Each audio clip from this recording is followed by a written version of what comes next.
सोचिए, जिस तरह से आजकल लोगों को क्विक कॉमर्स, ऑनलाइन सब्जी मंगाने, खाना मंगाने, ग्रोसरी मंगाने की आदत पड़ गई है, उस हिसाब से अगर इस टाइम हर बार मोबाइल से 50 रुपए का दूध या 20 रुपए की सब्जी का पेमेंट करते टाइम पर आपको 2 से 5 रुपए का चार्ज देना पड़ जाए तो यूपीआई से पेमेंट करते टाइम, तो क्या हाल होगा लोगों का।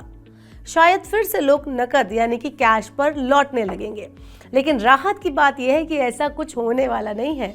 भारतीय रिजर्व बैंक ने साफ कर दिया है कि फिलहाल यूपीआई ट्रांजैक्शन बिल्कुल फ्री रहेंगे, क्योंकि हाल फिलहाल में बहुत ज़्यादा ऐसे कयास लगाए जा रहे थे, बहुत ज़्यादा खबरें आ रही थी कि हो सकता है यूपीआई से पेमेंट करना अब आपको महंगा पड़ जाए, अब आपको उसके लिए चार्ज देने पड़े। लेकिन आरबीआई ने साफ किया है कि ऐसा कुछ नहीं होगा।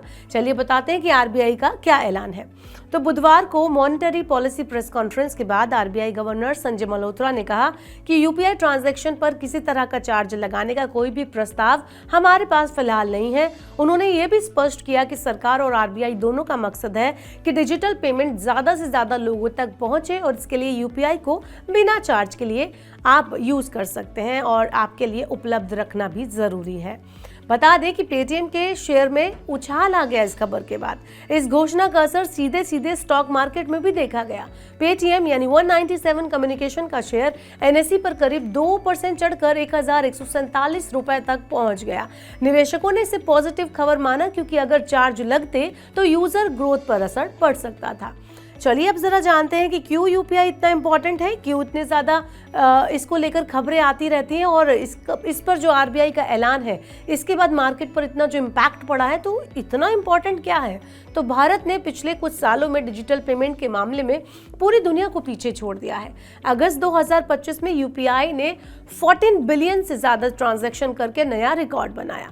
छोटे व्यापारी, दुकानदार और आम लोगों के लिए ये सबसे आसान और भरोसेमंद पेमेंट सिस्टम बन गया है। आज auto, taxi, restaurant, shopping mall, यहाँ तक कि गांव की किराने की दुकान तक यूपीआई ने अपनी पकड़ बना ली है। सरकार की कोशिश है कि कैशलेस इकोनॉमी को बढ़ावा दिया जाए और लोगों को डिजिटल फ्रॉड से सुरक्षित रखते हुए जीरो कॉस्ट पेमेंट का फायदा उन तक पहुंचाया जाए। चलिए अब आपको बताते हैं कि अब इस पूरे खबर से, इस पूरे मामले से निवेशकों और कंपनियों पर क्या असर पड़ा है। तो यूपीआई को फ्री रखने का सीधा सीधा फायदा डिजिटल पेमेंट कंपनियों और फिनटेक सेक्टर को मिलेगा।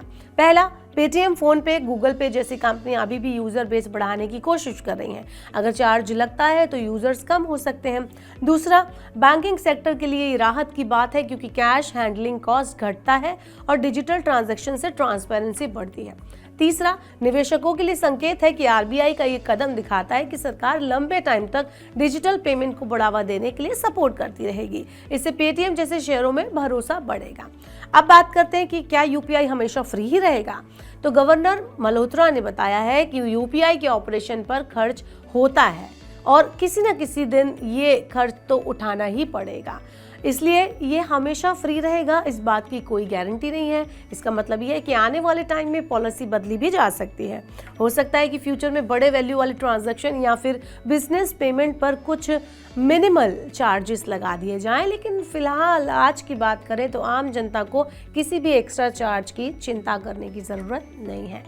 ओवरऑल आपका यूपीआई अभी बिल्कुल फ्री रहेगा, चाहे आप 10 रुपये का पेमेंट करें या 10,000 रुपये का, कोई भी चार्ज नहीं लगेगा। इससे आम उपभोक्ता को राहत मिली है। छोटे दुकानदार और व्यापारी भी डिजिटल पेमेंट को अपनाने में और आगे बढ़ेंगे। निवेशकों के लिए ये भी संकेत है कि फिनटेक सेक्टर में भरोसा और ग्रोथ दोनों जारी रहेंगे। और हाँ, अब जब अगली बार आप दुकान पर क्यूआर कोड स्कैन करके पेमेंट करें तो याद रखिए, ये सुविधा अभी भी आपके लिए बिना किसी चार्ज के फ्री है और यही डिजिटल इंडिया की असली ताकत है। आपके हिसाब से ये जो फैसला है आरबीआई का, वो क्या आप मायने रखता है आपके लिए, और फ्यूचर में अगर जो ये पेमेंट सिस्टम है यूपीआई के, वो अगर पेड कर दिए जाएं तो आपको क्या लगता है कि आम इंसान पर कितना फर्क पड़ने वाला है। कमेंट अस बिलो। ऐसे और वीडियोस के लिए देखते रहिए मनी 9 और सब्सक्राइब करें मनी 9 का यूट्यूब चैनल।